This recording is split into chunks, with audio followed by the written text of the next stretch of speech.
6:30. Welcome. We'll start with a roll call. Michael, Present. Juana, Present. Thomas, Present. and Neil's absent, excused tonight. Kim, Here. Grant is here.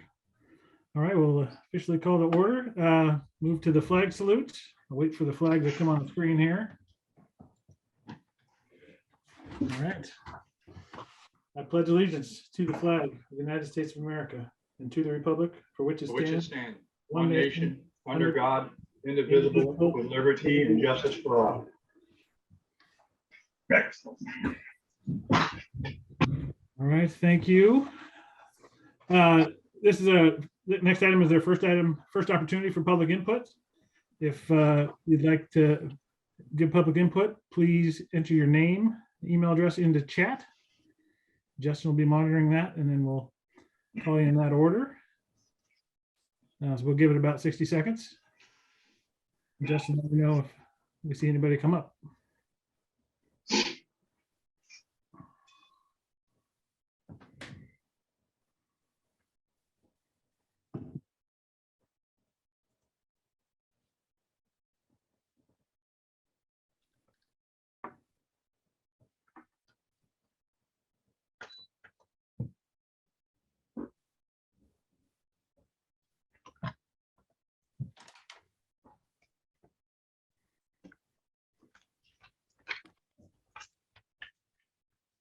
How are we doing, Justin?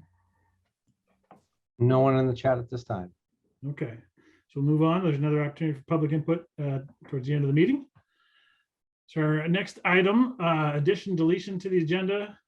We have a couple changes here. An addition for, let's see, board operating principles in 4H, an expenditure, commercial lawnmower in 7A, and a deletion of the spring sports contract in 4 as well.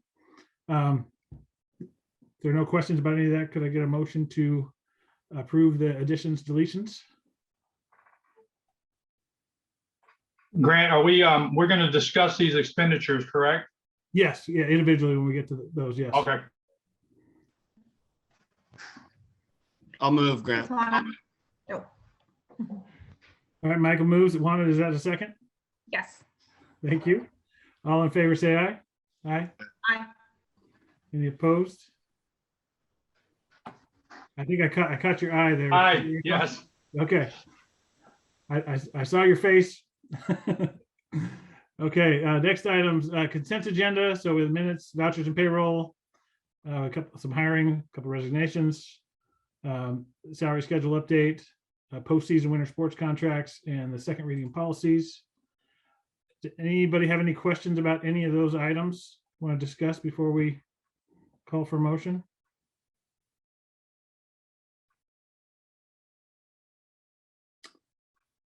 If not, I will move to approve the consent agenda. Did I get a second? I'll second. Juana seconds. All in favor, say aye. Aye. Aye. Any opposed? Consent agenda is approved. All right, moving on to reports. We're going to start off with student reports. I think Hannah Rodeheaver is going to give us an update. I'm Hannah Rodeheaver. For the high school right now, our nodule team as well as our robotics team both made state. We're in our second semester, probably about a month in right now.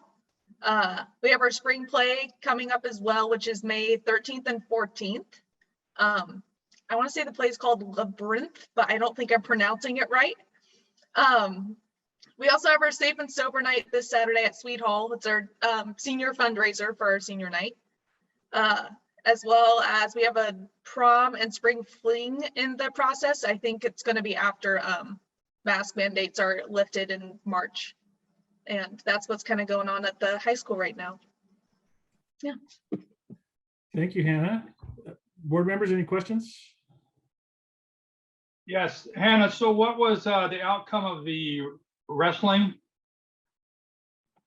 I want to say there were two wrestlers who I think it was a sophomore and possibly a junior, but I don't know how they placed. I know they went off to state though. Okay, I want to make a motion that we fire the wrestling coach for not properly getting back to me, because we worked together, for not telling me what the outcome of that was, so. I can give you some information there. Christian Brandt was 0-2 in his matches, and the second wrestler was an alternate who did not get into the field. Okay. Thank you. You're welcome. Okay, any other questions for Hannah? Okay, thank you, Hannah. Next, we will move to the building reports. Start with primary and Amy. Good evening. So I have to start my timer so I don't cut Danny off again. Go. We've been spending a lot of time this school year working on transitional kindergarten, which is an opportunity for our 4-year-old community members to come to school for a full day as though they were kindergartners. It's much more play-based, as it should be for 4-year-old developmental needs. So the state was really giving us the opportunity to start this with a little bit of a boost for money to do it last spring. And I got to tell you that Maggie Evans knows how to write a grant. She and I and Laura got together and we said words and she typed them and she made it all, state-like, and voila, we get to have transitional kindergarten. However, there's a lot to learn about transitional kindergarten. And we applied for another grant, which is actually giving us the grant to let us actually learn what we should be doing. And it's been really supportive. We have a team at ESD 113 who is coaching us as leaders, and they're providing guidance around these are best practices for what your program should be. Like, oh yeah, we can mark on these things if we're like a 1, nope, don't know what that is, or a 4, we're doing this and helping others. And it's been quite a learning experience and all really good. And in part of this process, we're getting more staff PD who work with that age group, and we're even investigating other ways of supporting our early learning students who also have special ed IEPs. And it's also helping us with our relationship with our other providers in the community, like Chehalis, Head Start, Rochester, Head Start, Roots ECAP, and then our co-op preschool. So we're really getting a chance to build some of those pieces that have been there, but not really solid. And we're looking forward to seeing how we can keep track of our kiddos who've participated in a full day transitional kindergarten experience and how that's supporting them in their growth over their early learning years and what that plays out like as they become young adults. Tapping out. Danny, take it away with belonging in some love. All right. Well, for those of you who haven't had the opportunity to be in a K2 building around Hundreds Day / Valentine's Day, you need to make it part of your life goals because it is the best time of year. Kids are celebrating friendship and belonging, and we made a school-wide bulletin board about the 100+ reasons we love RPS, and kids got to share voice and what they thought our school was awesome for, including, but not limited to, recess, of course, their teachers, our janitors, and keeping our school clean, that were bright and colorful, and our favorite, to give you a little bit of a laugh this evening, one special student thinks our school is amazing because we have better toilets than the mall. They are automatic. They are amazing, but it was just fun to get to see those kids celebrate what they love about RPS. So that's all I have for you tonight. Any questions or thoughts besides we have amazing bathrooms? Questions for Amy, Danny?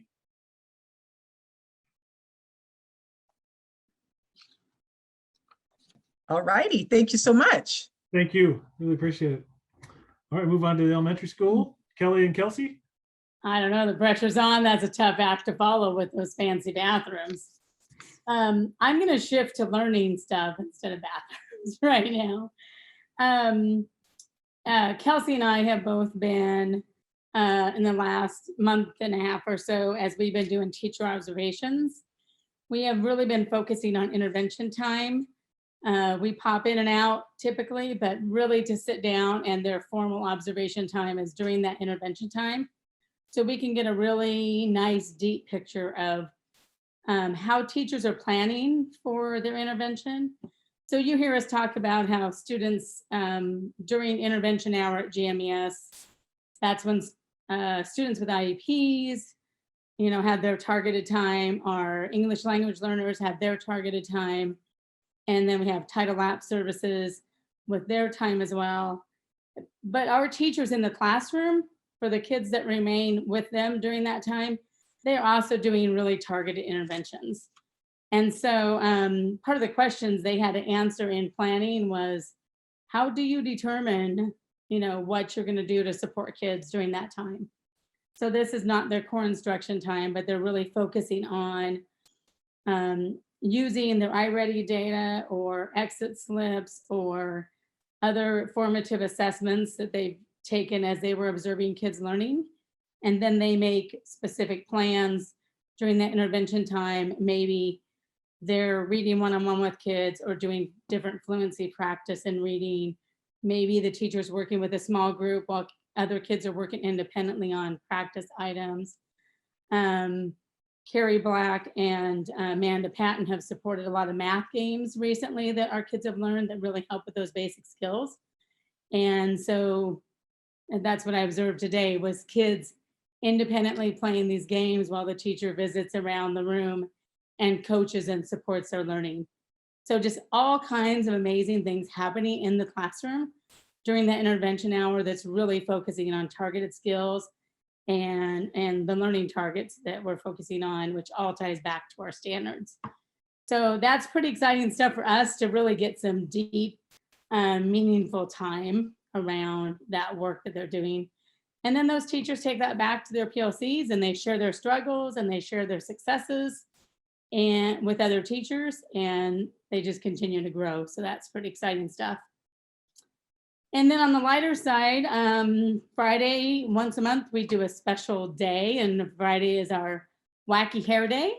So we would invite anyone from the board who'd like to come on down and have a wacky hair event on Friday. You're welcome to pop through GMES and share your wacky hair with us. I think I'm going to sport some piggy tails that day, maybe. I don't know. I haven't decided. Any questions about any of that? All righty. Thank you, Kelly. Thank you. All right, we'll move on to the middle school. Will and Todd. Well, good evening. A few things actually.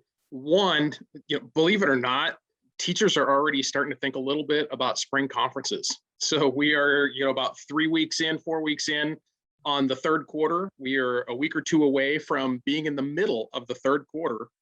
And then we will have conferences in a month or so. And so teachers are already starting to think about that and look at that. Now, one of the things that's really important, one of the things that we discuss pretty regularly is we don't need to wait for spring conferences. That's great. It's on the schedule. We could meet with families and do that sort of thing. However, if we need to meet with a family, if we need to call a family, email a family, make that contact, we can do that anytime. So we don't have to wait for conferences. But that is something that we are gearing up towards already. And I just mentioned where we're at in the third quarter. I'm going to give you a little preview of some SIP information that you may get in a month. So our SIP goals, for the most part, are centered around, our academic SIP goals are centered around students passing classes. And so we have focused a lot on trying to help students to be academically successful, to meet the challenges that are in their rigorous coursework, and to pass classes. And so with that in mind, we had 33 students in the second quarter get 4.0 grade point averages, 33 out of 456. We had 23 in the first quarter. So we actually have 23 students who have 4.0 so far through the first 2 quarters. So congratulations to them. I don't know if Kim has the names that she can throw up there real quick if you wanted to see those. But those are the names of our 4.0 students through 2 quarters. And surprisingly, the most students are in the 8th grade. So usually a lot of times the grade stuff swings a little lower than that. But being a 4.0 is wonderful. It's not the end all be all. So we also recognize students who are making honor roll at the 3.25 grade point average or better. And 45% of our students in the second quarter made honor roll at a 3.25 or better. So as you can see there, Wow. over 200 students had over a 3.5 grade point average. And that is a testament to the work that they do. That's a testament to the work that their families do. It's a testament to the hard work that the teachers, the education assistants do. And, you know, we love the bus drivers for getting them to us. We love the kitchen folks for feeding them. And really right now, our custodians for cleaning up after them. But really it takes our whole village to make this kind of stuff happen. And we really appreciate that. So that's what I have for you. Thanks, Will. Those are great numbers. That's phenomenal.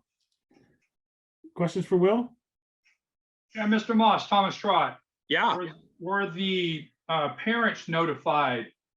The students that made the list, were their parents notified in some way, shape, or form?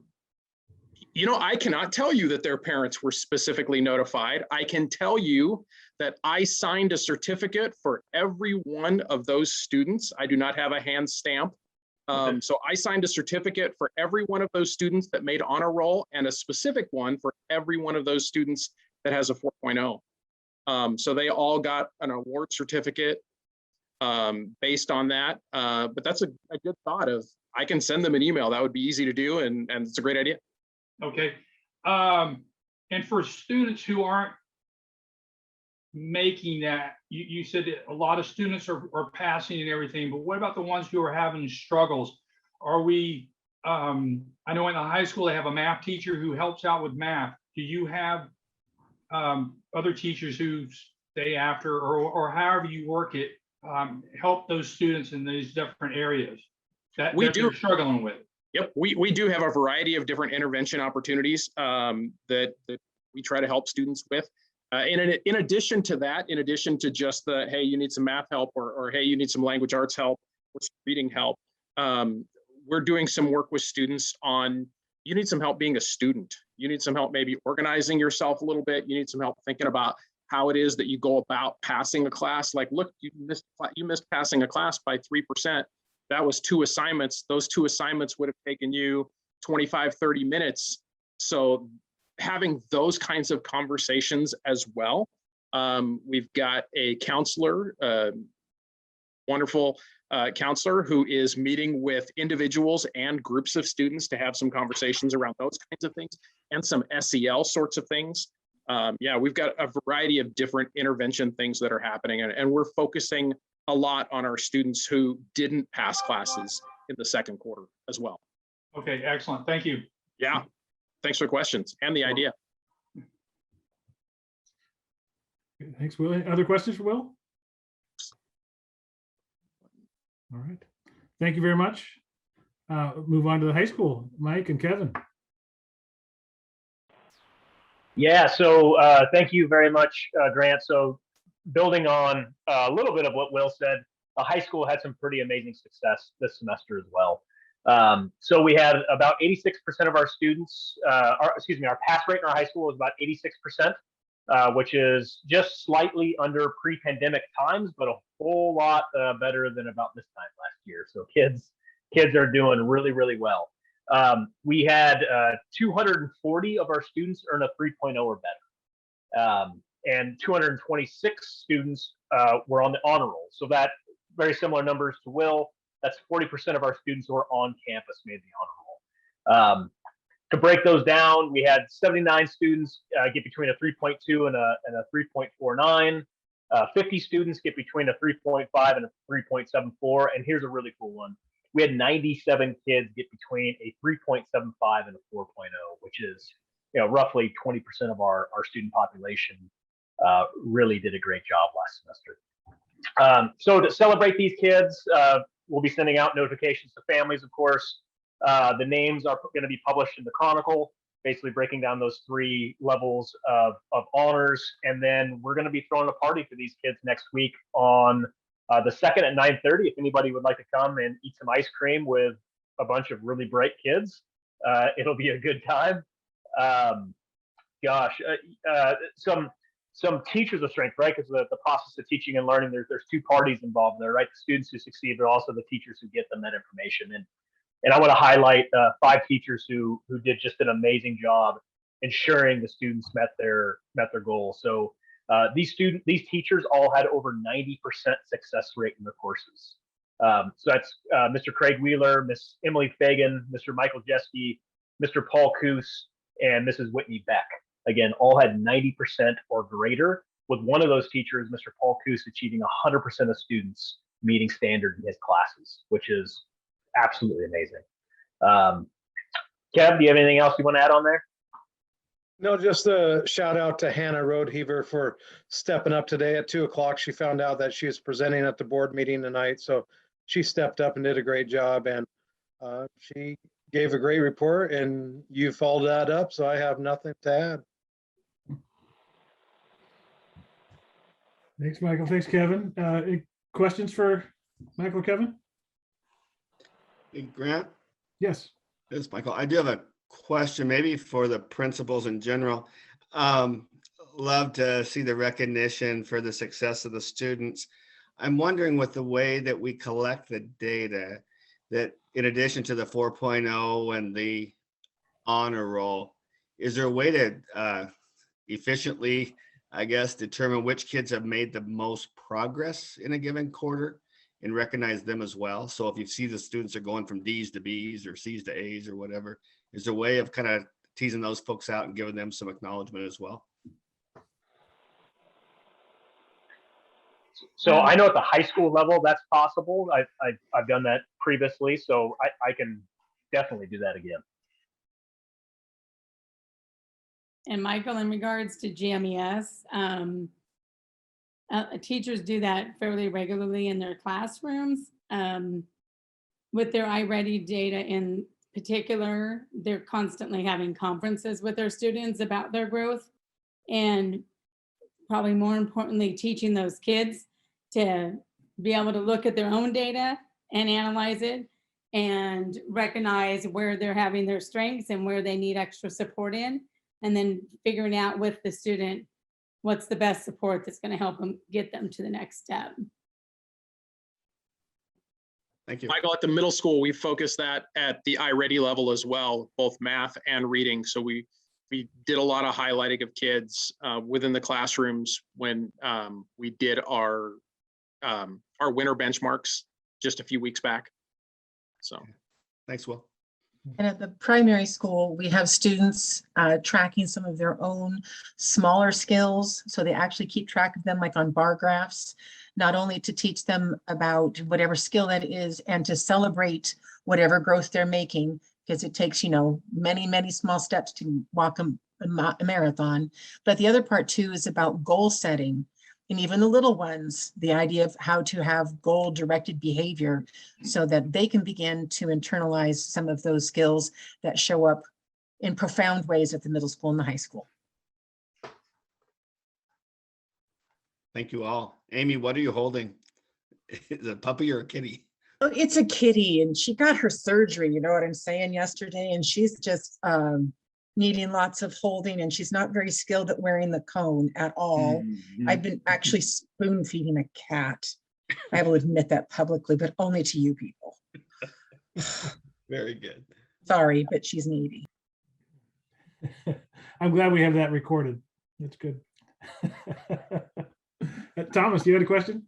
Yeah, not so much of it. Well, there is one question, but I think Kim got back with Mr. Smith on my daughter received a card at home from or in the mail from Miss Studman. Am I pronouncing that name correctly? Yes, you are. So basically it says, hey, she improved her work. I thought that was a great idea, because a lot of times if I'm not going online to check her grades, I don't know what's going on, and it's hard. And when I got this in the mail and saw this, I was like, I like this. So, but my one question for you, And if you can't answer it right this very second, you can email me. How do we, I guess, as principal and have your teachers improve on getting the missing assignments off the computer fast enough? Because if they're not actually missing the assignments, they turn them in, they get scheduled as, they get recorded as missing, but they're not actually missing. Because every weekend, every Saturday, I get an email that says such and such is missing all these assignments. But she's actually, when she tells me, oh, I'm not missing that, I'm not missing that, so on and so forth. Is there a way to do that? I'm not sure. So I can speak generally to it, but then I can follow up with an email maybe with your specific issue. So at our building, teachers have 2 weeks to keep their grade books up to date. So every 2 weeks, their grade books need to be up to date with the most current assignments. What happens pretty frequently is our teachers have, vast majority of our teachers have very flexible days. So they know there's a lot going on right now in the world, and they know that sometimes kids, their top priority is maybe not doing that piece of homework that's due tomorrow because they have to go to work, or take care of family, or whatever's going on. So, however, the difficulty with that is that sometimes those graded assignments don't get graded for a while. The late ones, right? So they kind of get put on the bottom of the pile. The teacher will get to them kind of when the teacher gets to them. That does not mean that there might be some folks who are a little behind in their grading. So I'll reach out to you tomorrow so we can have maybe a deeper conversation about it. Okay, sounds good. Thank you.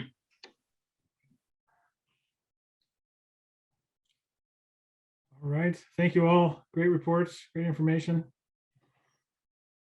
Let's move on to management reports. We'll start with athletics. Kevin?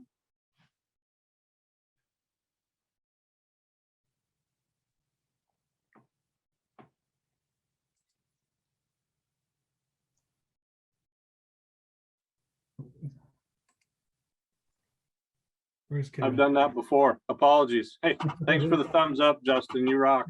We'll start with the middle school. So we finished up season 3 last week on the 15th, which consisted of 7th and 8th grade boys basketball. We had enough numbers to field 4 teams, an 8th and 7th varsity, as well as an 8th and 7th JV. All the teams finished 500 or better on the season. I got the opportunity to watch a number of games, and it's JV basketball. You've got kids working on fundamentals and a little finesse, trying to create some finesse in a body that's grown so fast they have a hard time keeping up with it. But there's some aspiring young athletes that are coming up the chain. On the 16th, we started season 4. Which consists of volleyball and boys soccer, and that's going to run through March 31st. 35 are signed up for soccer, which is enough for a varsity and a JV team, and 44 are signed up for volleyball, which again allows to field 4 teams. And again, an 8th, 7th varsity and an 8th grade, 7th grade JV. Their contests in both regards will run through March 31st, and they're going to begin next week. So we're kind of in this tweener position where no contests are happening currently. High school, this was a really strange winter season in that it seemed really fragmented in the sense of COVID protocols, creating some delays and some untimely weather. And at the end, it created a need a log jam really, and kind of a need to bunch up some of the league contests to get those in before postseason play.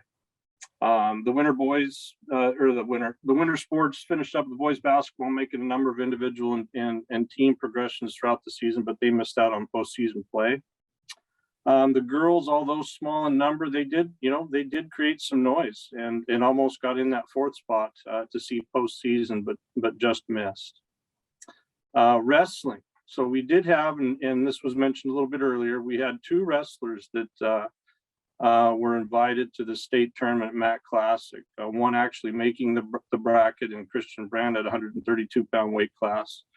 And Reese Kalika, who earned an alternate spot, but an invitation nonetheless in 145-pound weight class. And it was a good experience for them, and they're going to be back next year. They're a sophomore and junior right now, and I'm pretty confident they're going to be making some noise again. Women wrestlers who did well: Emily Weddle, Casey Case, and Kaylee Lehman are some names we're going to hear this time next year in the wrestling world. They did well, and one of those ladies got to regionals but didn't make it out, and one got there as an alternate. But they're tough. They're tough, and they're going to be back for sure. Spring sports begins on Monday, the 28th, consisting of baseball, fast pitch, boys soccer, and golf, to include track. Boys baseball has roughly 48 signed up, fast pitch 26, soccer has 42, track has 39, and pretty even split. I think there's 20 guys and 19 gals last time I checked, and currently girls golf has 16 the last time I checked. And contests for spring sports will begin the week of March 14th. And I got to be straight up honest, it's kind of refreshing to get back outside after this winter. But that's what I have for you right now. Any questions? Thank you, Kevin. That's great. Questions for Kevin? All right. Thank you very much. You're welcome. All right. So turn it over to Ed, the maintenance and custodial. Yeah, good evening. I'm happy to say that we've completed the GMES playground. That was a big undertaking, a little bit bigger than we thought as we got into it, but I know the kids are all happy to go out and play and stay dry now, so that was good. And then on a positive note, from replacing all that fiber, we're working with a local youth group that is going to use all that fiber, the decomposed fiber, and use it to make a nice cross-country track in our big open field area here towards the end of the month. So nothing really went to waste there. We got it's actually the perfect base for a nice track field. So that's a nice use of that stuff. We've got a container placed at RMS so that we can keep mowers and tools down there to better facilitate that field. We're really trying hard to get that irrigation system up as it should be, and their sports fields. I think the only way to handle the issues we're fighting there is to just try to scratch around on them fields every other day at a minimum, just so that we try to keep them smooth and good for the kids to play on. So we're hoping that will help us right there. It'll cut down a lot of man hours chasing everything back and forth. We're cleaning up the front fence line at the high school, the old homestead out there. We hope to get that cleaned up here in the next week or so, and so we can get some grass seed down, get some grass growing before summer gets here. We're working with Joni Lancaster, the new fast pitch coach, to try to help and get the fast pitch field in that area all spruced up. We're lost my train of thought here, excuse me. We removed the old backstop from the practice football field area, and we're making a new a JV fast pitch field over closer by the maintenance shop. That was a bit of an undertaking to remove a already constructed backstop and pick it up and move it over and replace it. So that went pretty well. Our east property line chain link fence, all the posts are in place. They should be stretching wire this week and next. So hopefully we'll be wrapping that up. Working on defining and improving the shot put pits. We've got new, been working with Kevin. We got new low impact sand put in all the long jump pits. We've extracted all the old sand that was in there. We're mixing it with baseball soil, and that's going to become our new footings for the shot put pit area. So we're going to define those areas and spruce that track and field area up just so it's more defined. We've resurfaced the shot put areas, so it's looking better every day. Custodial side, the custodians are always looking for ways to improve and make their jobs. They're so overtasked. They got so many tasks to complete in such a minimal amount of time. They're always looking for ways to try to make things better. David Berry has been very diligent. He's working with Centos on touchless soap dispensers and paper towel dispensers going into schools. That should be a big benefit for us and help facilitate less contact. Any questions? The cross-country track you were talking about there, how from with the excess fiber, I guess, left over from the old playground, how far can you stretch that? I don't know. We're gonna put it on relatively thin because really what we just need to do is define the specific track area. We're gonna connect it to the track that Lily Morgan's group put in through the woods. So they'll connect. Mr. Crockett's pretty excited about it. Me and him went around and mapped it all out the other day.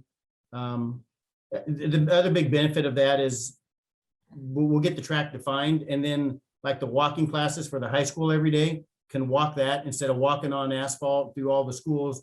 I mean, there's nice country out there now. It's all manicured, so it'll be a nice track. So it should stay beaten down. It should be a pretty well-defined area. So I'm kind of excited to get that going. And it's nice that a youth group is coming in to want to help do all the spreading, so. It is great, yeah. Questions for Ed? All right. One other question, the field prep, and you mentioned the girls' fast pitch field. Are there youth groups or community groups that can help with that, or? Well, I know that the coaches like Brad Cornstrom does for the baseball field and Joni's doing, they bring in their team and whatever groups, and there's a lot of volunteers. Like we just poured concrete on the baseball field. We connected the bleacher stands all the way to the dugouts. It's a good maintenance edge for maintaining now, and it's good for bleachers, and it's really a nice looking area. We plan on doing that on the fast pitch side as well. We're just running out of resources. You got a small window between weather and playtime. So, right. But yeah, no, Joni's been working with her group coming in. They had a work party last Saturday, and then she emailed me today that they have another one coming up, I think, this Saturday. So getting a lot accomplished there, getting the field all spruced up, fences cleaned up, painted, whatnot. Well, thank you, Ed. Really appreciate it.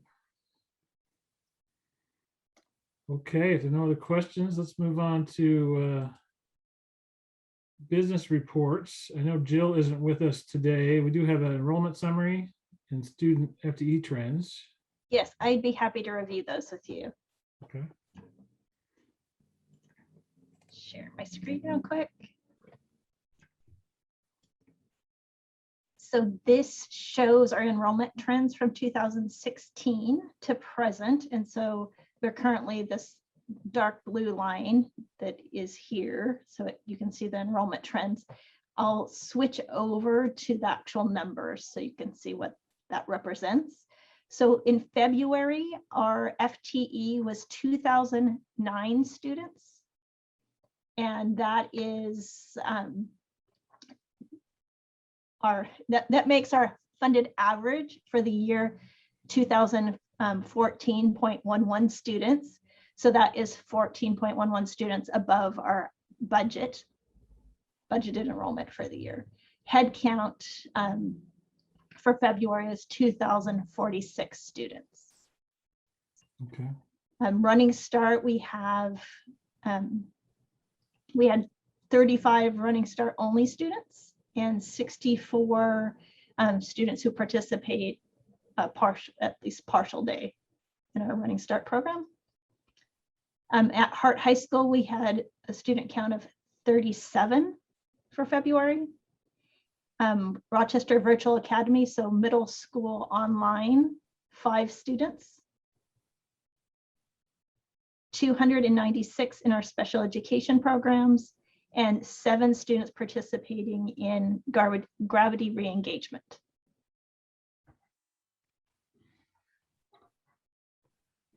That the Hart High School 37, that's a pretty healthy number, isn't it? That is one of the largest counts we've had. Hmm. What you'll find is there is a natural progression for some students to transfer at semester between our comprehensive high school and the Hart program. So that's a natural point for students to change. Gotcha. Grant, I have a question here. Please go ahead. So Kim, on these, can you scroll down? So yeah, those numbers right there. Thank you. Okay, you're welcome. So these numbers right here, in each one of the school areas, are these numbers reflective of overcrowding in each school, in each building, you know, the elementary or primary, elementary, and the high school? So is the high school numbers, is the school too small for those numbers that we have right now? So I would say yes, at every school, because we, in the easiest way to tell if a school is overcrowded is whether they have to have portables. So when you have portables, it means you have outgrown the physical structure that has been built as the original school. And so it is the case in every one of our schools. The amount of overcrowding, however, is where you're going to see a difference between what is practical and what the formula says. So a long time ago, there was a formula devised that said how many students at each level can fit per square foot of a building. And so that is a legislated formula for funding purposes of school construction. And often that doesn't match up very well with the typical uses of a school. So school staff would tell you that we're far more overcrowded than the state formula would say. But in all accounts, yes, our buildings are overcrowded based on the original footprint of the physical structure that was built as the school, because we've had to do portables. Okay. Okay, thank you. You are very welcome.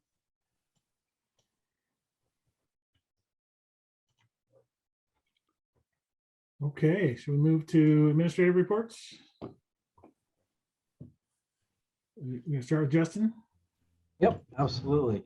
So it's been, since the last time we talked, or I gave my report, continuing to work with K-5 math, adoption of materials, continue to work with 6-12 social studies and looking at some materials. And I think the middle school is actually pretty close. They're working on a couple of small things just to be sure, but I think they're getting close. And so a recommendation definitely before the end of the school year for their high school. I'm continuing to work with a little bit there. Although I think we had quite a bit of a breakthrough today. I had an afternoon meeting with them. So we're getting closer, much closer there today than I would have told you yesterday with the high school. And 6-12 English language arts. We had our first non-email meeting was a couple of weeks ago. And we're putting together to be able to look at some materials and make sure that we're doing some vertical alignment through standards work in 6 through 12 and make sure we have a really good idea of when we look at materials, what are the important things for us to be looking at from a reading aspect, from a writing aspect, and from a language aspect. So yeah, that should do that. And then professional development is been a big thing, especially prepping for classified professional development. Maggie, Laura, and I have been working really hard on what is called the fundamental course of study, which is a 28-hour requirement of training for EAs that educational assistants that occur over a 2-year period. So we are to do 14 hours of training with each of our new EAs that have not achieved the fundamental course of study. And so as we hire new people in, we need to continue doing the training and we're working hard to put some structures in place to have some modules done to make this a little bit easier for all that will need to do the training. So, Laura actually just ran a training this last week, and she'll continue tomorrow.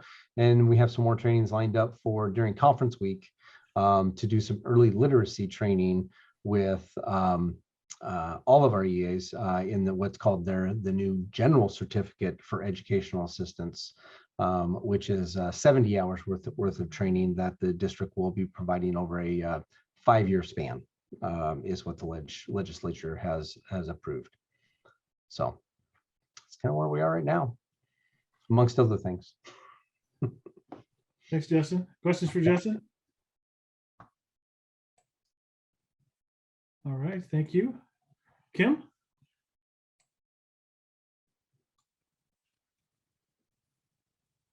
There we go.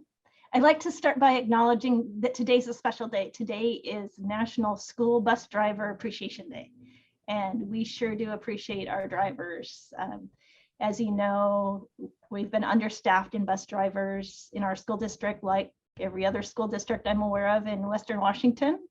And our folks have been incredibly creative in how they fill in for one another in order to get all of our kids to school. And we have made it the year without having, I'm knocking on wood, but we've made it so far this year without having to cancel any bus runs, which has been no small feat. And so if you see a bus driver, please acknowledge their special day, and just every day is a day to be grateful for all that they do. So I wanted to share that. Some more thank yous. Earlier in the month, we had 3 of our instructors, our teachers, bring students to do presentations for our local Chamber of Commerce. And so Miss Kelsey Cosin had one of our amazing musicians, Melina Fletcher Cooper, came and did a flute solo. Some of you have heard her sing the national anthem as well. She's quite talented young lady. So she performed an amazing piece for the chamber. And then Mrs. Casper, who is our highly capable teacher, brought a group of students. And so they shared with the Chamber of Commerce what they do in their highly capable program and why it's important. And then that was followed up with a group of 3rd, 4th, and 5th graders, students of Mrs. Studemeyer, who is a STEM teacher at Grand Mound Elementary School. And she goes into every classroom throughout the course of a week and does science, technology, engineering, and mathematics projects with the students. And so they shared about what they were doing and brought some things to demonstrate. And so it was a great presentation, lots of energy, and the Chamber of Commerce was, I think, really impressed with our students and all that they're learning. So this is a picture of the students in grades 3 through 5 who were there. This is a picture of the students who went to the state wrestling tournament. So you got to hear a lot about their names and their weight classes, etc. But I thought it might be nice to see a picture of these 2 young men. Another thing that has been a highlight since we have last met is the opportunity to get into a lot of classrooms. So the cabinet and I go from building to building and spend time with the principals, assistant principals, visiting classrooms and collecting information aligned to their school improvement plans or other focus areas. And so it's just great to be in classrooms and see all the energy and the excitement of kids as they are working on their various tasks. These happen to be from 5th grade classrooms that we were in. Some COVID updates. Hopefully these board meeting will come soon that we don't have to do COVID updates, but in the meantime, latest COVID updates for schools starting March 21st. Masks will be optional in schools, not required, still recommended by the health officer, but that will be a family choice, whether their child will wear a mask at school. The same is true for staff. So what we're hearing, it with a few exceptions, is staff will be allowed by LNI to also take off the mask if they so choose. The exception that we anticipate will be those who are providing healthcare services for students who have symptoms that would be associated with COVID-19. What hasn't been repealed, because it's not under the jurisdiction of our governor, is mask mandates on buses. So transportation is, mask mandates are under federal jurisdiction. And so we're hopeful that when they reassess, which is expected mid-March, that they that there is a chance that the masks may no longer be required on buses. But until such time as that federal mandate goes away, we're required to continue masks on buses. So that could, the March 21st could come and still have a mask requirement for students while they're on transportation. A couple other things. The week of March 7th, we are expected to receive updated schools guidance from the Department of Health. And we are expecting that it could include changes to contact tracing, perhaps changes to physical distancing, maybe testing protocols and quarantine and isolation. There's no guarantee that all four of these areas will be adjusted, but we're told that those are the various areas that could be impacted by updated guidance. So that guidance will come out the week of March 17th. And then what we've been told thus far is to anticipate those changes to go in place on March 21st, along with the mask change. So that would give schools a couple of weeks to adjust to whatever those changes might be and prepare for them in advance, which hasn't always been the case. Often they've put out guidance effective immediately and have not given schools much time to make adjustments, and have apparently heard the feedback that that's been really tricky on the system. So we're anticipating at least a week, if not two, to be able to make those adjustments. Any questions before I go on? Yes, Kim. I think two things. One's more of a statement, I believe. You sent out an email about reference to bullying for people who wanted to stay in a mask, correct? So there was something along the lines you. Yeah, there was it was part of a larger correspondence about the change. Mm-hmm. And yeah, so it talked about that as schools, we're going to be obligated to be really mindful of the fact that masks are still something that will be allowed in schools. Anybody who wants to continue to wear a mask is welcome to do so. There may also, Thomas, be situations in which there's a requirement so to wear a mask still if somebody wants a shorter quarantine period. So maybe they've had COVID and want to be able to come back before their 10 days is up, they may still have to wear a mask. So kids may wear a mask for all different reasons, just comfort level or because of having had COVID. And so we're going to have to be really mindful of making sure nobody gets picked on. Okay, yeah. Yeah. And are you still tracking the numbers of individuals, whether it's staff or, kids going out? Yes. Okay. Absolutely. And I think it's the next slide. So perfect timing. Ta-da. Oh, I only okay. have tonight for the for student counts. So these are our numbers last week. So February 14th through through the 18th, the number of students COVID related, you can see it went from 10 down to 3 students that were out with COVID, and then COVID related illnesses or related absences also went down. Out sick, kind of bounced around. And then you can see the totals here. But as a point of comparison, so if you take a glance and you remember the top line as being, ranging from 10 to 3, and the totals across the bottom, 72, high of 93, kind of in that range. I'm going to show you the data chart that I had the last time I showed it to you at a board meeting. So this was January 19th through 25th, and these were our numbers. So you can see that experience that is reported on the news and in the newspapers, and the countywide data has definitely played out in the school environment as well. Significant reduction in the number of COVID cases. Do you know of any that were hospitalized? I am unaware of anybody that was hospitalized. Okay. And I think that was my last slide. Any other questions? Any other questions for Kim? Thank you. You are welcome. All right, now we're going to move on to superintendent search update. You have a slide deck for this? I do. A couple more slides for you. So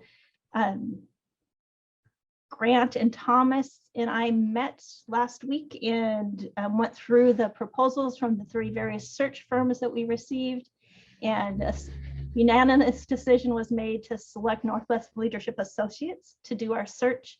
And we have been appointed Mark Hadaway, as our search consultant, as the primary person for Rochester School District search. So here's a little bio on Mark. He's a former superintendent from Battleground in Ocean Beach and had some experience in Kelsall School District as well. And so Grant and Justin met with, and I met with Mark and Tom, which those of you who were in attendance at our last board meeting had an opportunity to meet. And so we started scheduling out the search activities, and this is the tentative schedule. So a pre-posting announcement went out on the 19th and has subsequently gone out. So when Northwest Leadership Associates puts out postings for their various positions that are open, they will say coming soon, watch for application processes for the following school districts. And so Rochester is now listed in that group of soon to have an application available school district. And so that's the pre-posting announcement. Focus group meeting dates will be advertised tomorrow to our parents and community members, and that will be the beginning of a launch of a community survey. So those focus group meetings, I'll go through in detail in a minute on what different groups we're inviting to focus groups meetings. So I'll go over that in a minute and talk a little bit more about the survey. Focus group meetings will occur on February 28th and March 1st. March 3rd, the board will meet to review feedback from those meetings and to finalize the brochure that's part of that advertisement. March 8th, position will open, which means those brochures will get mailed out to various people and posted on websites and emailed out. March 30th board meeting will prepare for interviews in the executive session. April 18th is the application deadline. 19th, Northwest Leadership Associates will provide a screening report to the board. And then on the 20th, the board will meet to select 5 to 6 candidates to be participate in the interview process. Then you'll see that the window of opportunity there for interviews, and our timeline is for the board to approve a finalist at the May 11th board meeting. I'm going to advance and talk a little bit about focus groups. So each of the focus group meetings, and there will be 16 different focus group meetings, are open to anybody who fits within the category. So we will have a focus group meeting for community partners. So community partners will be people such as representatives from the Chehalis Tribe, Boys and Girls Club, the Roof Center, Chamber of Commerce. Various community partners will be invited to participate. And there, again, there's an unlimited number of people who we can have participate. There'll be 2 different opportunities for parent and community focus group meetings.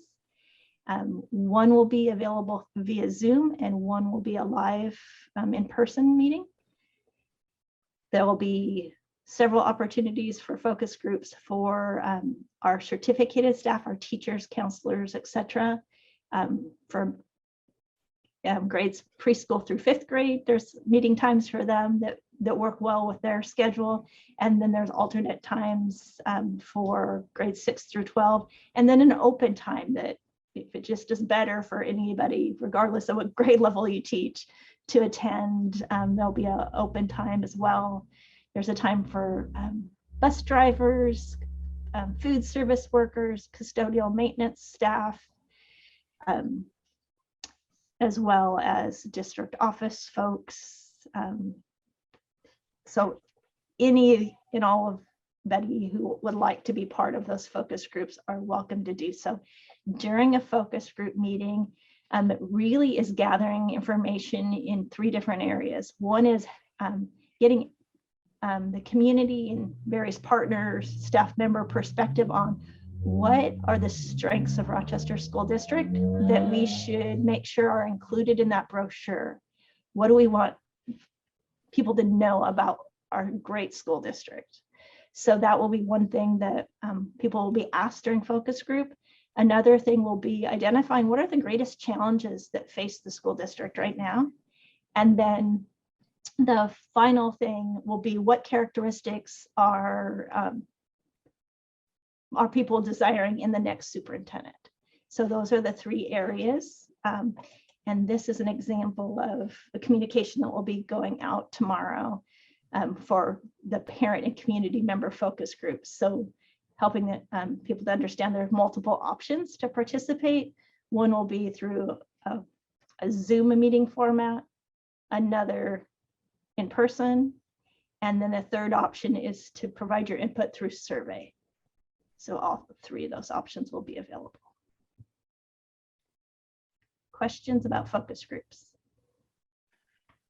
Hey, Kim, I have one. Would there be a conflict of interest if one of the board members' significant others was selected on those any of those focus groups? So no, a couple different things. One, no one will be selected. So Okay. anybody who's a parent or community member can go to any of the parent or community member options. Anybody that's a staff member can go. So we're not going to limit it to a certain number of people. Okay. And so that's not going to be a problem at all. Okay. Okay, good. Michael. Kim, I noticed the survey being used. I thought it said Survey Monkey. Is that right? Yes. Okay. And this is a survey that's set up through Northwest Leadership Associates. Okay. Thank you. So yeah, they set that up already. And it's available in English and Spanish.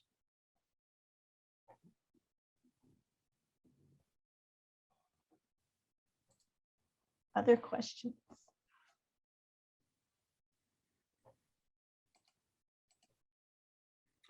All right. I guess I do have one more. I don't know that I saw it on here, but I believe we talked before about the search committee talking to each of the board members individually. Is that still a step in there? It is. So either Tom or Mark will be reaching out to each of you to set up a time that will work for you. So you get your own individual focus group. So I guess it's not a group, your own individual time. Thank you. You're welcome.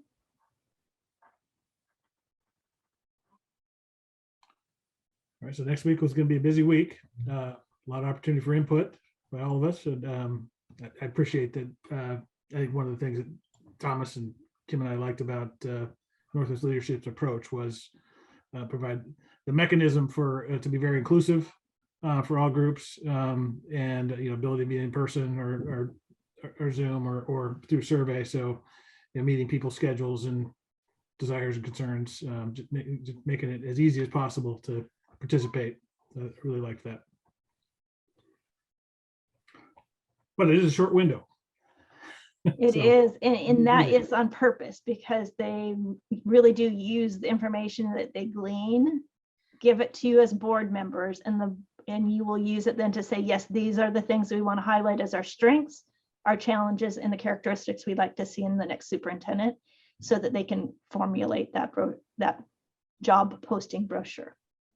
And that needs to get out there as soon as possible so we can attract people.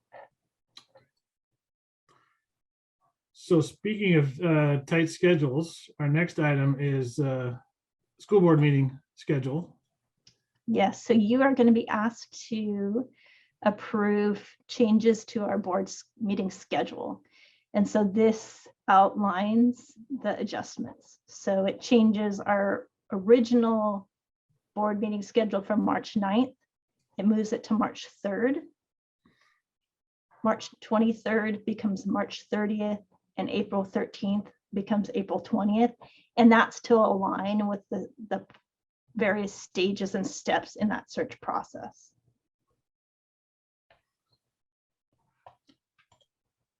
For board members, we may in fact need to schedule additional time, but we're trying to leverage our board meeting time as much as possible throughout this process. So this does require Grant a board action to change the board calendar. Are there, I know you all have had a chance to look at it, but you had a chance to compare it to your own schedules. Any concerns, or somebody ready to make a motion to approve it? Hey, Grant, Yes. this is Thomas. Hey, so we can always try to work around, but the 3rd of March and the 30th of March are both work days for me. And then, so is the 20th. So if I can still try to get on while I'm at work, but there's no guarantee of that. Yeah. I guess I'd ask if we can stick with this schedule and get you by 30th. We want to be in person for these, but we can certainly Zoom you in, and then if we run into a situation where you're not available because of a call out, then we want to circle back, because it would definitely need to be part of the process. So appreciate your flexibility. I'm just not sure that we can find dates that'll work for everybody. Yeah, I got it. Yeah, but I just wanted to make sure you knew that going forward, because I know Shauna always asks if we're going to be here for the meeting and so on and so forth. So Okay, just thank putting you. that out. Makes sense. Thank you. Okay, other questions or a motion? I'll move that we adopt the schedule and do our best to work with Thomas for sure. So, but I would move that we adopt the proposed change schedule. Thank you. Here a second. I'll second it. Thanks, Thomas. All in favor, say aye. Aye. Aye. Any opposed? Schedule is adopted. Okay. Next item, this time we have some expenditures. So where do we want to start? Do we want to start with the anatomage? I'm sure I'm messing that up. Mr. Jeske, maybe you can help us with this CTE purchase. Right. You said it right. It is anatomage. So being that it is quite expensive, this requires board approval. And so I thought I would show you guys what it is and some of the capabilities. If I could get some screen sharing access here. Okay, let's go with that one.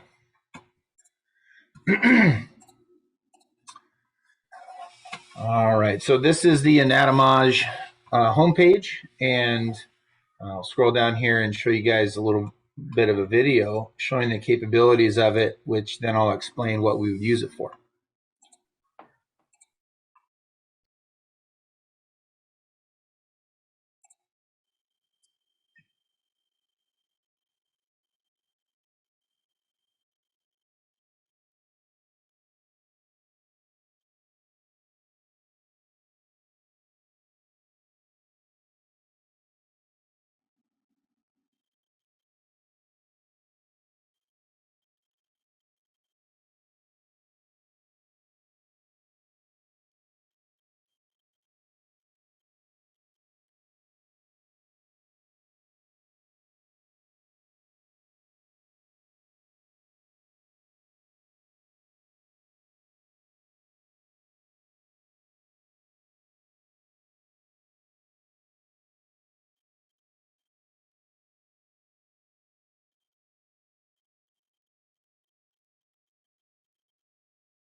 So as you can see, it allows for different layers of human body in learning about health, introduction to medical careers class, sports medicine, and even for our vet tech class. The anatomage table is basically a giant iPad that, can you guys see this okay? Let's turn that. Yes. Okay. It's basically a giant iPad that has the capabilities of showing layer by layer or system by system parts of the human body and even with animals. So here's a little sample of what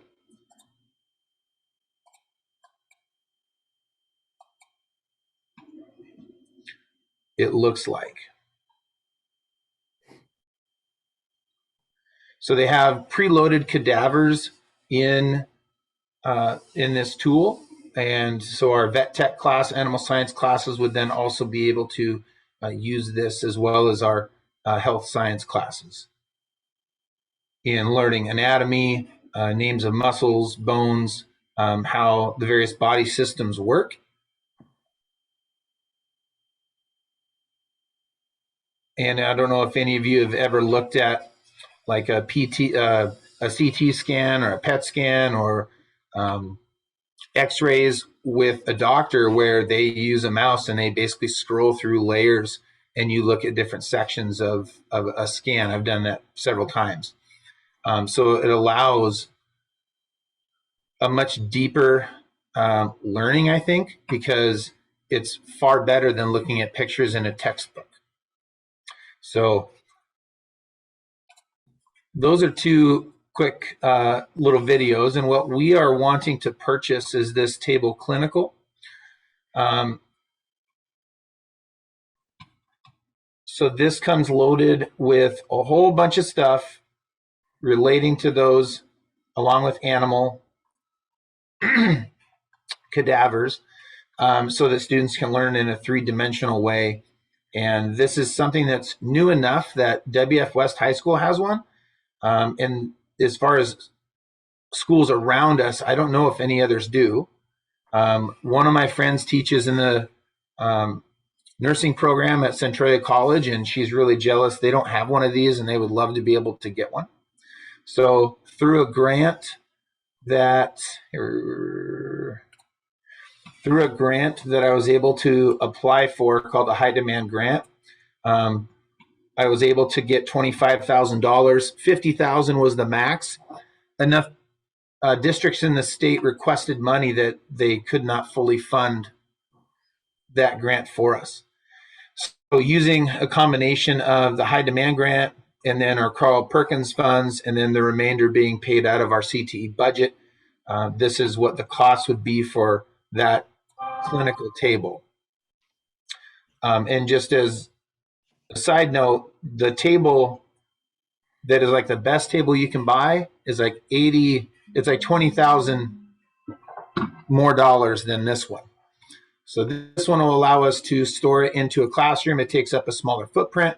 The screen can tilt up vertically so that you can be showing a class, or it can lay down flat so that people could stand around it and you'd be looking down on it as if it was, a table. Any questions?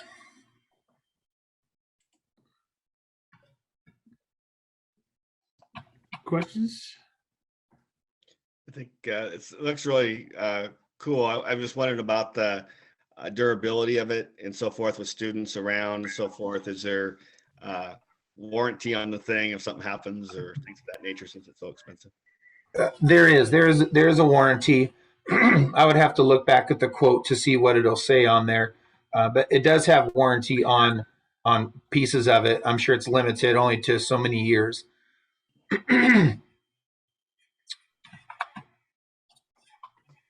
So I'll look, if anybody has any questions, I'll actually try to look that up real quick. Oh, that's okay. Just the fact that it does that, to me, it looks like a great piece of equipment, and your creativity of braiding the funding will really have our students ahead in certain respects to be able to use this. So thanks for bringing it forward. If something does break on it, how close is the nearest repair person? Oh, I don't know. I don't know about that. So Anatomage is based out of Santa Clara, California. And because they're so expensive, not a lot of high schools have them. If something breaks, if it's physical like a wheel or something, I don't think that's really a big issue for us. The part that would be most important is it's just basically a giant computer. It's just a big computer. So I'm sure that there are ways, since this company has a lot out there, just not in high schools. Mostly medical facilities have them for training. I don't think there'll be an issue with if we need to repair or something done to it, that it can't be done. Okay. Then Michael, you said it's kind of basically it's a computer. For the software updates, does it update on its own, or do you have to like upgrade for the software? I'm pretty sure it'll just connect to the internet because there are software upgrades. On the one quote I'm looking at here, it says first year warranty, software upgrade, tech support. So all of that comes with the price of purchasing it, so that when it's time to upgrade it, you can upgrade.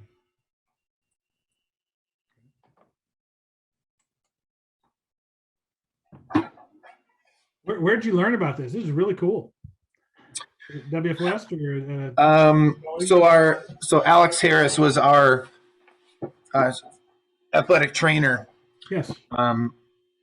Before she left here last year, and so I talked with her about it, and she said, "Well, I would really love to have one of these." And at the time, we just couldn't swing it with the purchase. But she said she thought it was really cool and worth looking into, so I did. And I talked with the instructor at WF West, and we've arranged a time for our new athletic trainer and health science teacher, Amy Ann, to actually go down to WF West and learn how to use it with the instructor down there, so that she can be, up to speed on how to use it and how he uses it in his classes. And then also trying to get our vet tech teacher to attend that as well. Thank you very much. Other questions for Michael? Very impressive. And as Michael Langer said earlier, too many Michaels here. Thank you for all your work in the research and the grants opportunities, and to get this funded. This is really, really impressive. It's a high dollar amount, so I was kind of worried about it, but I think the benefit to it, especially since our vet tech class, we just changed it to a full year long class, which means that when students are done with that, if they choose to go into the vet field, when they do a practicum, they're able to then earn basically a vet assistant license through that. So benefit to them, they get an industry recognized credential, and we get to use it across 5 different classes, CTE classes with 2 different teachers. That's fantastic. All right. So do I hear a motion to approve the expenditure for the Anatomage?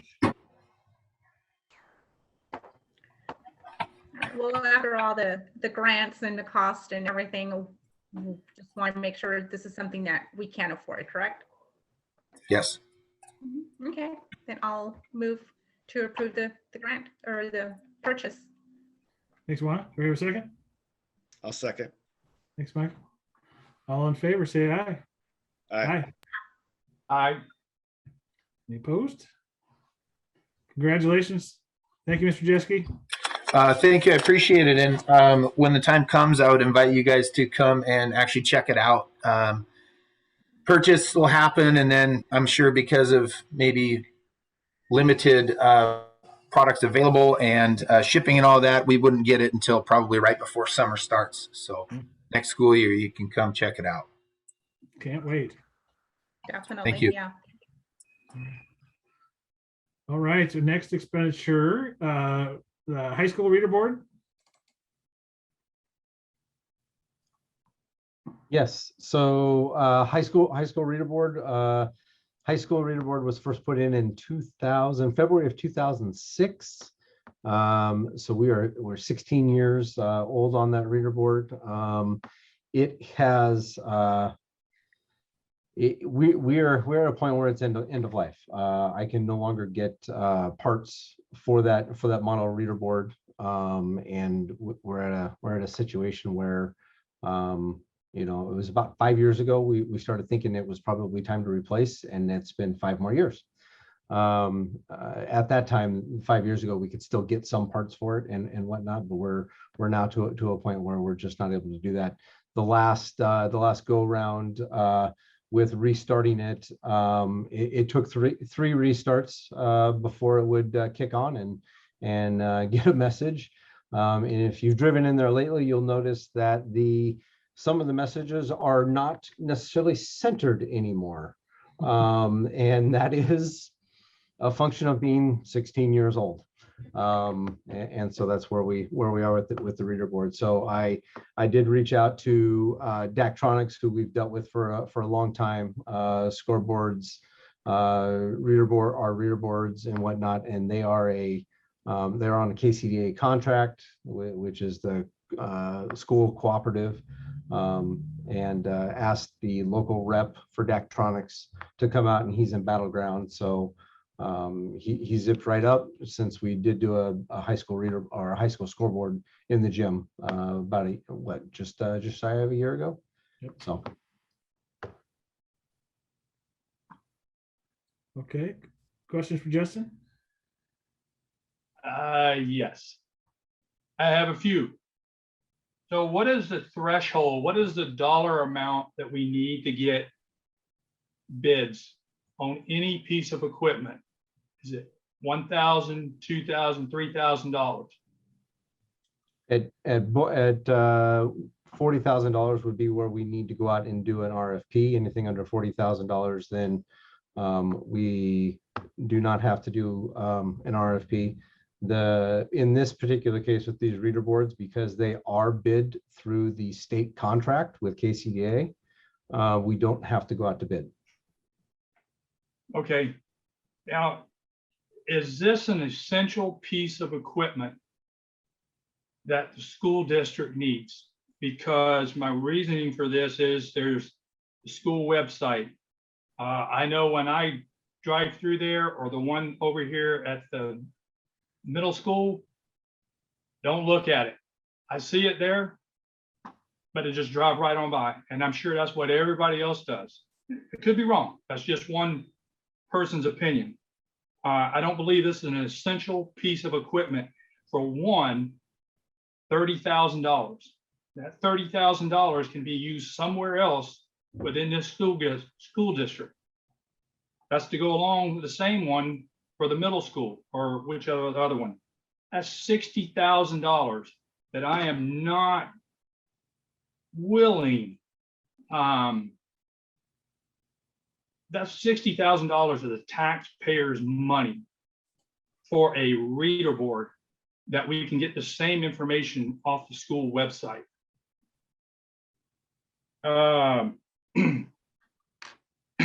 And again, we've used them in the past, you said, for the last 30 years. There's a company down in Chehalis, the ESO. Now, our department went with them, I think, for 2 signs. They were going to try to get another one at my station. They wanted $20,000.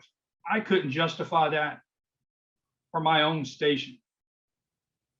So I think my suggestion, we really need to look hard if we want to spend this money on this.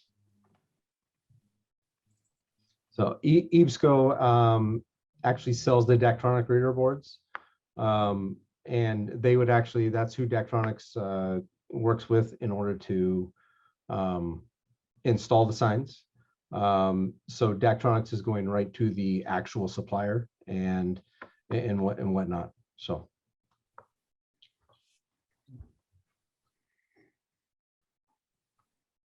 Other questions or comments?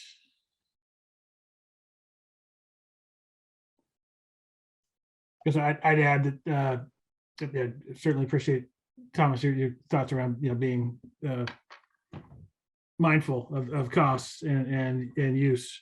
I do read them a lot. I guess probably haven't paid as much attention to the middle school one because I don't have middle schoolers anymore, but certainly paid attention before. And it was, you're right, also in driving by, maybe not paying attention as much, but dropping off, picking up, those types of things. Make sure you had the dates and times and when athletics are starting, games, that kind of thing. So I thought they were great. And you're also right that every kid gets sent home with a schedule and they're on the website. And I think the where we are today, the more ways we can communicate, the more ways we can get information out to students and parents, community, the better. So my guess, so I want to make sure we have reader boards that work, and so I'm worried about them failing and making sure we can get information out there. I guess they haven't failed yet, but it sounds like they're beyond their expected life. I'm not sure how long this quote. It looks like the quote's good for 60 days.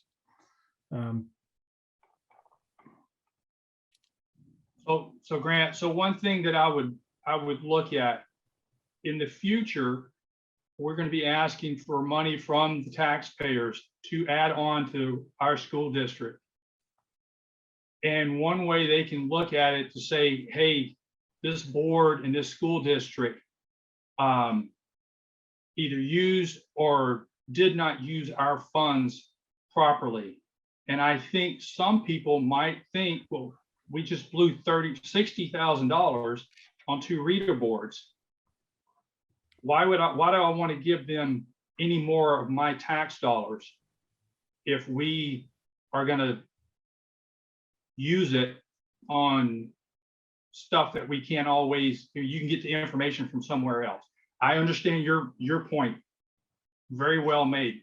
But when we're looking at a strategic level of thinking, I think $60,000 is a lot of money that could go to somewhere else, if that money is transferable or whatever.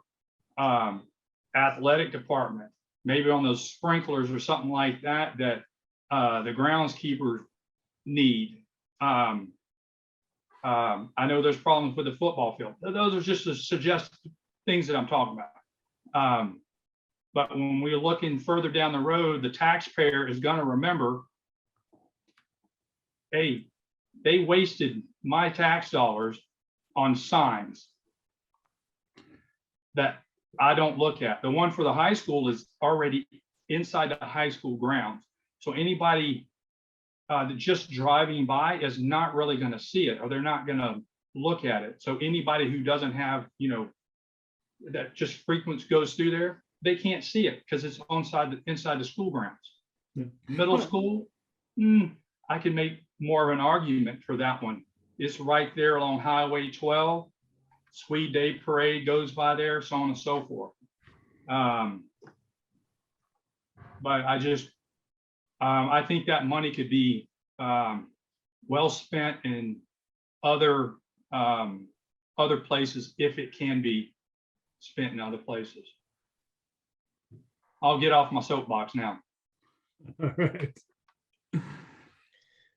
It's Michael. I guess I'll throw in a couple comments here. One is the fact that we've held off as long as we have, I think, is showing some fiscal responsibility in terms of not going out as quickly as we, the minute that their lifespan is supposed to end. It is a lot of money. I remember when we started putting them up, there was a lot of positive feedback we got from them in terms of communication. And I do think they would be missed if we took them down. I wonder, Justin, if there's one that's maybe a little bit more challenged to keep going right now, if we were to split them over 2 years instead of doing both of them now. Now, the risk of that, of course, would be the cost, I'm sure, will keep going up, right? So we pay 60 now, or we pay 80 or 90 or something here in a couple years. So Right. There will be the Daktronics is counting on a 5 to 8% increase come September 1 in the reader board. So anywhere between $1,500 and $2,400 will add to the price. Yeah. Are they both pretty much in the same condition, Justin, in terms of? They're both fairly close. The high school one obviously being a year older is the one that is the most challenging right now to try and keep alive. The middle school one, we could probably wait a year.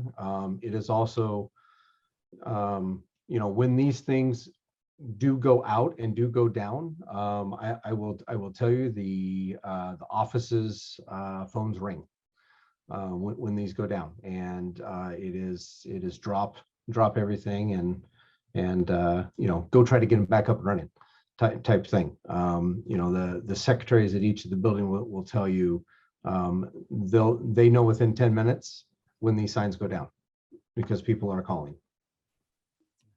Okay. Thank you. Yep.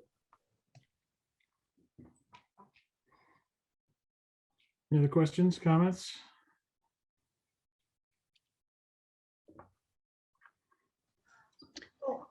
In my opinion, I still have kids in school, and I do read it. I remember the time where I almost missed kindergarten enrollment. If not, would have been for the reader board. So, and I was actually doing my math here.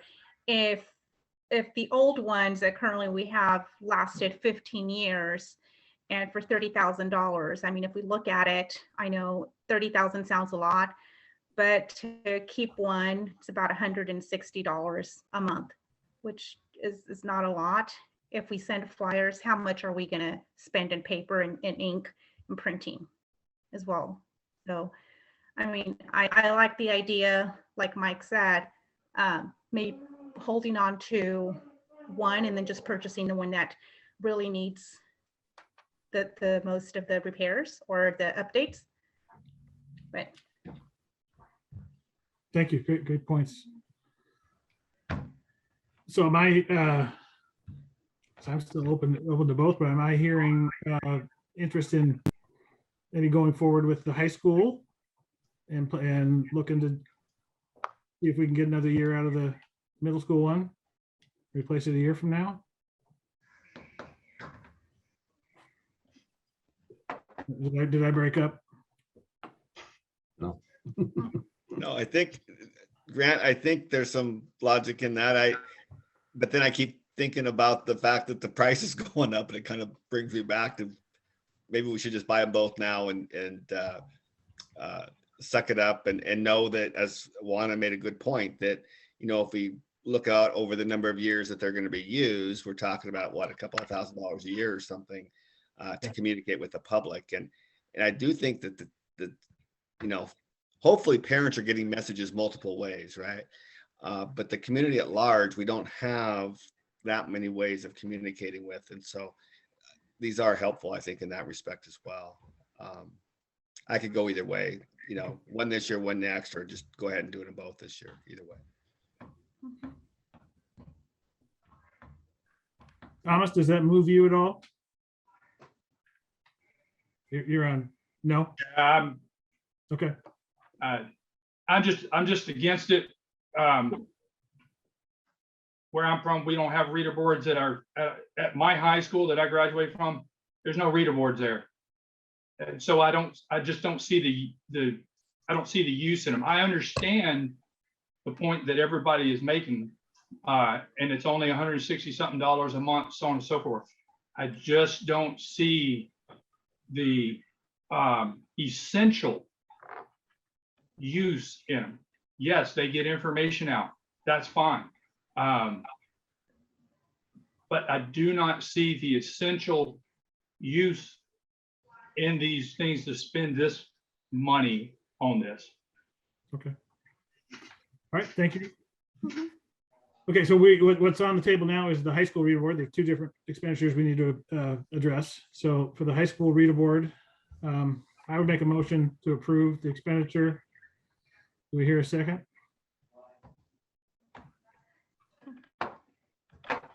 I'll second. All right. All in favor, say aye. Aye. All opposed? Opposed? Thank you. Okay. So 3-1 will, expenditure is approved. Thank you. Okay, the middle school reader board. I don't know if there's any other detail that we haven't talked about here. Justin, is there? No. Okay. So I hear a motion to approve the middle school reader board. I'll approve the middle board. I'll second. All in favor, say aye. Aye. Aye. Opposed? Opposed? Thank you, Thomas. All right, it's approved. Our last item is a riding lawnmower. Ed, I think you're going to talk to us about this. Yeah, it's a commercial mower that has bagging capabilities. One of the things that we're dealing with right now is we have one lawnmower that bags, and it's pretty much a residential size. It's what we use at the district office and we use at the RPS out front. The challenge of this is with us trying to get our ball fields in shape. All the other two mowers that we have to physically bring it into the shop and mechanically tear the deck apart and lower it down to a certain height. Baseball fields are mowed at 2 inches.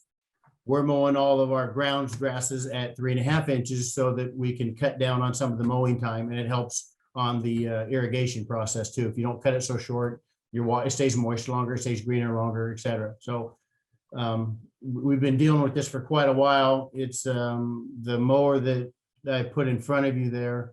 I've got 3 bids on mowers. That's the most desirable mower. And unfortunately, it's the only mower that is available at this time because of the world that we're in right now. There's people that have baggers and no mowers, no baggers. So that's from the local shop here that's close. So hopefully all the warranty stuff is covered through them. It's close by. It's also a machine that we could use for leaf extraction in the fall, which is another big hurdle that we go with. We've modified our dump trailer with a leaf extractor on it and everything, but that helps us facilitate a much faster get in there and get leaves like around Amy School and stuff faster without getting everything in the parking lot and coming through with the big trailer and everything. So Right. yeah, it's just a mower that we need, especially we're trying to get that fast pitch field up to the shape of the baseball field, and that'll help us achieve that. Thanks, Ed. That is the price in front of you is we get a 20% discount on that through either the Sourcewell or the state contract price. So Thanks, Ed. Questions for Ed? Ed, it's Thomas Trott. Hey, do you have a trailer that can move this mower? yeah. Okay, Yeah. all right. Okay. Are there any other questions? Do I hear a motion to approve the expenditure for the mower?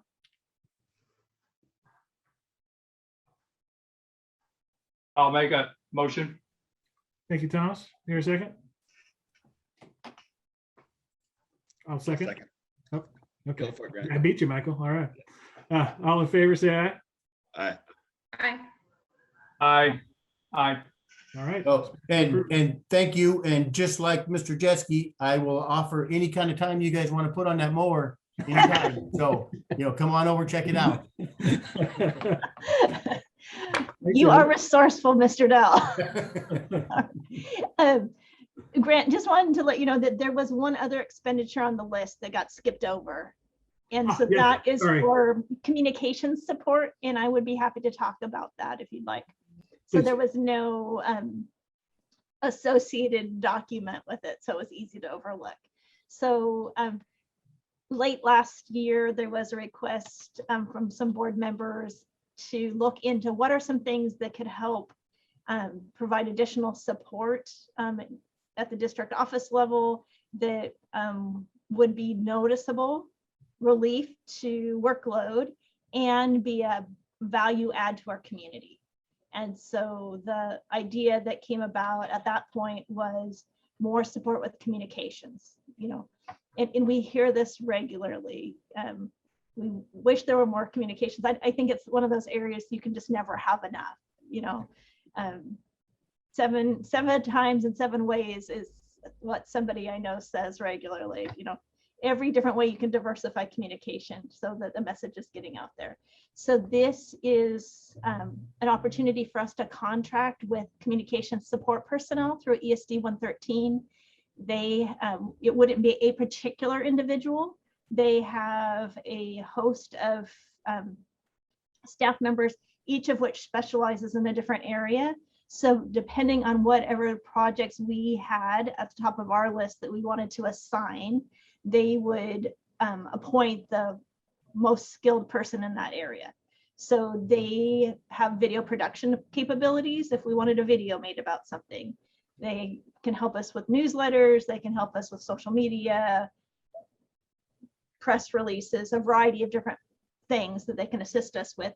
We would direct the use of the time that we would be allotted each month. And it is something that we can try for a few months and then say no thank you if it's not something that ends up working out the way we had envisioned. So this is the pricing that you see there is if we were to do it for a full year. But it's a pay as you go. Yes. Yeah. Doesn't, you're not committed Yep. necessarily. Okay. Questions about that? Okay. If Kim, not, I'm sorry. go ahead, Mike. Yes. Grant, as urgent and emergent issues arise, can they dig in and help in that situation too, Kim, so it doesn't sort of bring the office to its knees for days or weeks on end? I mean, disasters or, you know, pandemics and everything that happens. So Absolutely. So what I will tell you is, even if we didn't enter into this contract with ESD 113, they do provide emergency crisis communication support to school districts.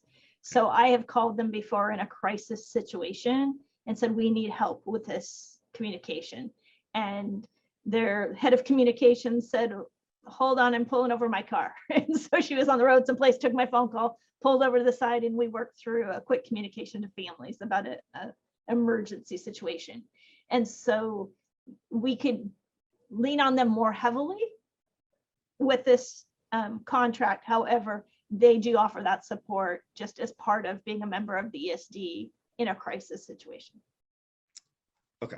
All right. Thank you. You're welcome. All right. If there aren't other questions, I hear a motion to approve up to $12,750 annual for ESD communication support. I'll move. All right. I hear a second. I'll second. Thanks, Juana. All in favor, please say aye. Aye. Aye. Any opposed? I, That was in support. yep, Thank you, Thomas. Okay.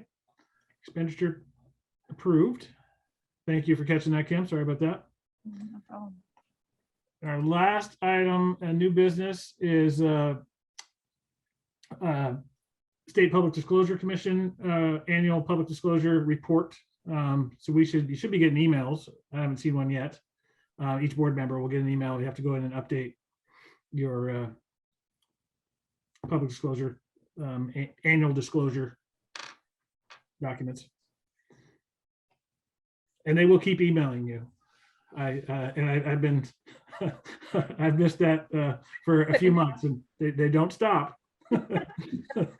And you're grateful that they don't stop, because I believe that if you don't file, there's eventually a fine associated with that.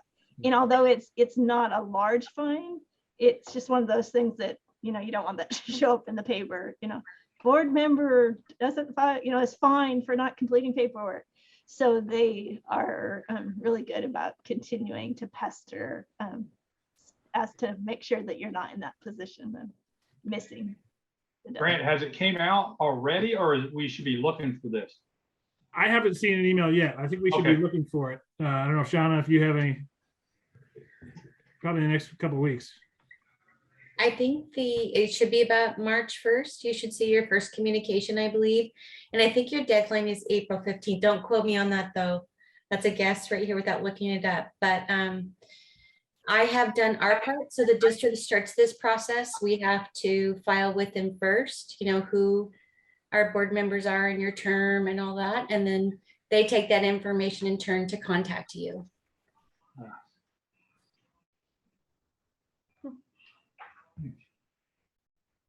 Okay. So yeah, so we'll be looking for that. And I won't wait till July to do it this time. So I didn't last time, but the first year I think it took me a while. All right. So we are at second opportunity for public inputs. Just to put a couple calls out there. So please enter your name, email address, and we'll call you in that order. If you have any public input, we'll give it about 60 seconds and go from there. We will have an executive session following 10 minutes. 10 minutes? Okay.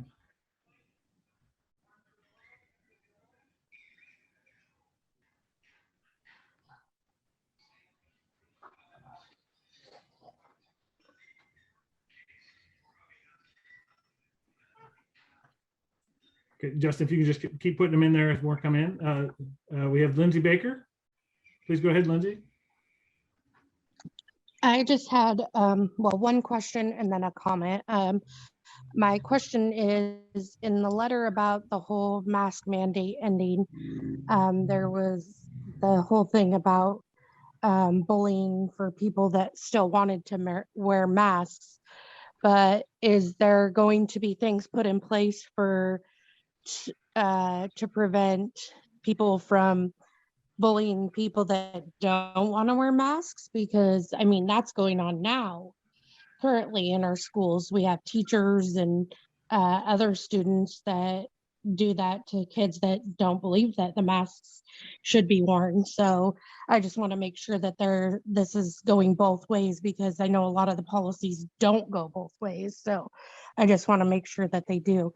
And then I wanted to thank Thomas for standing up and for the taxpayers and not wanting to waste that money on reader boards when there's one at the district office that can have all the information on it for all the schools, because the one at the high school is pretty much out of sight from the community. So unless you go to the high school, you don't see it. So it's pointless, because all the people that go to the high school get that information and their parents get the emails or remind. So I really appreciate that. Thank you. Thank you, Lindsay. On the bullying, I mean, bullying of any kind at any time is not okay. We certainly were made aware of some concerns earlier and to work to address those, and that's, it's never okay, no matter what the circumstance. That's it, Grant. Okay, thanks again, Lindsay. All right, we will move to executive session. Actually, can we we'll move to executive session, take a 5-minute break, have a 10-minute executive session. So back in about 15 minutes, no decision or outcome from the executive session. Okay. Thank you.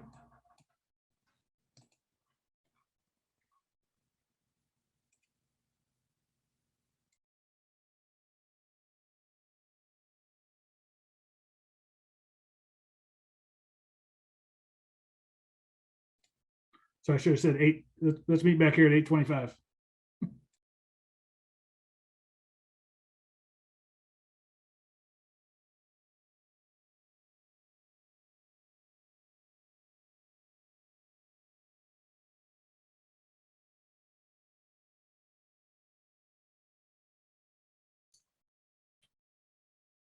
Justin?